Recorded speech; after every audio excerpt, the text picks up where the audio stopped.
Plants. We often interact with them and we think of them whenever someone mentions the environment or an ecosystem.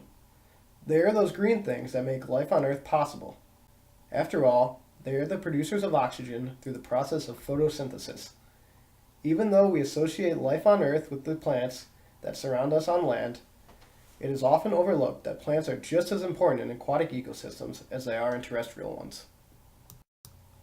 Aquatic ecosystems, such as lakes and rivers, much like their terrestrial counterparts, are a sum of many forms of life, all working in concert to create the bodies of water that we know and love. It can be difficult to visualize what is going on beneath the surface, even though it is very similar to what is occurring on land. The basis of aquatic life is the same as it is on land. Photosynthesis is where it all begins, and plants are a major player in this process. It is important to understand the properties of water that make living within it unique. Water is much denser than air and can support organisms without the aid of hard and heavy structures. In addition, water is the medium which carries essential nutrients for plant growth, just like on land, and the concentrations of these nutrients can affect the plant community in a given ecosystem. A lot can be understood by looking at the plant community of a lake or pond, and having a basic knowledge of the different types of plants is paramount in this endeavor. You will often hear aquatic plants referred to as aquatic macrophytes, which literally means large plant. This distinction separates macrophytes from the microscopic algae that also photosynthesize to make their own food. Aquatic macrophytes can be found from the margins of a body of water, floating on or beneath the surface, or rooted to the bottom. These different lifestyles make for a handy way to separate aquatic macrophytes into groups. First, we will start with those plants that will look the most familiar to us. That is, they look like they could live on land. These generally are the emergents, plants that break the surface of the water and utilize the air for photosynthesis and reproduction while being firmly rooted in an aquatic environment. The margins of a body of water, known as the littoral zone, are generally where emergent plants are located. Depth of water is a limiting factor for emergent plants, as they have to be able to reach beyond the air-water interface. Some systems that are shallow throughout are characterized by emergent plants living throughout the water body. Living this way affords emergent plants an efficient environment in which to photosynthesize, with the trade-off being that they have to build heavier stems to support their weight above the water. There are some that overcome this by growing only to the surface of the water and utilizing the surface tension so that their leaves will float while the plant is still firmly rooted in the substrate. These are described as floating leaf plants, separating them from their stiff-stemmed emergent counterparts. Second, we will consider those plants making their living entirely beneath the water's surface. Submergent plants tend to be softer, taking advantage of the support provided by the surrounding water, and can be either rooted or unrooted.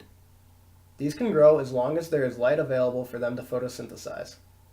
Water clarity can impact how deeply submergent plants are found in a lake or pond, or in some cases, where floating leaf or emergents share an ecosystem, submergent plants can be shaded out and unable to survive. Finally, perhaps the most unique form of macrophytic life in an aquatic ecosystem is displayed by those plants that are wholly at the mercy of the currents, being unrooted. Free-floating macrophytes can be found on the surface or suspended in the water column. In fact, some species that begin life being rooted can break free due to water movement or sediment being disturbed by other aquatic organisms, and then they continue to live after detaching. Aquatic macrophytes, just like terrestrial plants, provide oxygen that supports life within the ecosystem. In addition to this, they are important for providing habitat for other aquatic organisms. Many fish utilize aquatic plants as rearing habitat for their young. Also, aquatic insects use the masses of growth for cover. Generally, an ecosystem with a healthy macrophyte community will have a much higher biodiversity than one that is clean and clear of plant growth. Plants can also affect the physical parameters of an ecosystem. They can slow water currents in a loading system, contributing to sedimentation. In order to better understand a lake or pond, understanding the plant community is very important. Some very simple harvesting tools can be used in order to survey aquatic macrophyte communities. A rake or grappling hook is commonly utilized and can be fashioned from standard gardening tools. The most important thing is that equipment remains standard throughout a survey so that any calculation of relative abundance is accurate.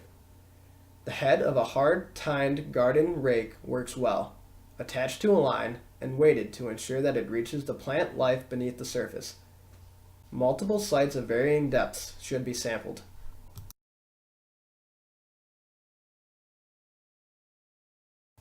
Specimens should be stored in Ziploc bags and kept on ice until they can be keyed out later.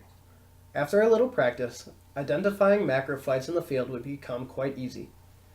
Plants can also be preserved by the process known as pressing. This is done by placing plants between two sheets of paper and then placing the paper between heavy weights. The plant is then dried and becomes flattened and is able to be kept for quite a while.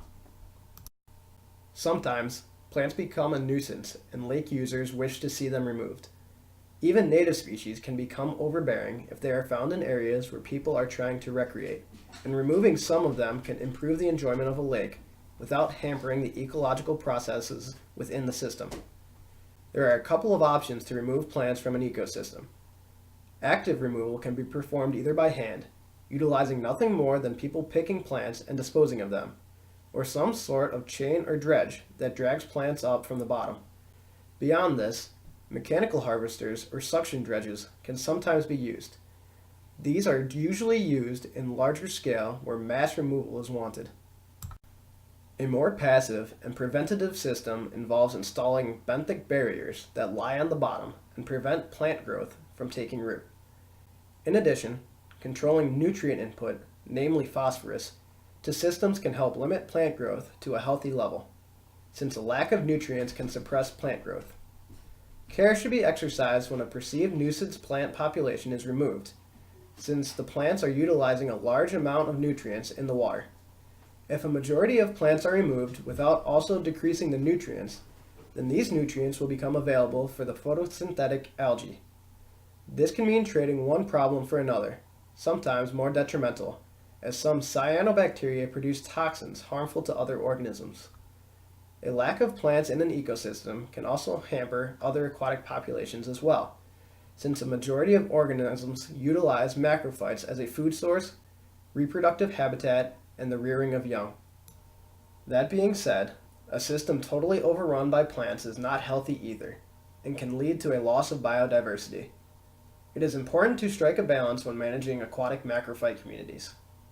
Macrophytes are an important part of aquatic ecosystems, and it is essential that their role is understood. While they can be perceived as a nuisance, their presence is often the sign of a healthy system. Taking some time to survey and manage plant communities can help improve the health of lakes and ponds, as well as bolsters users' enjoyment.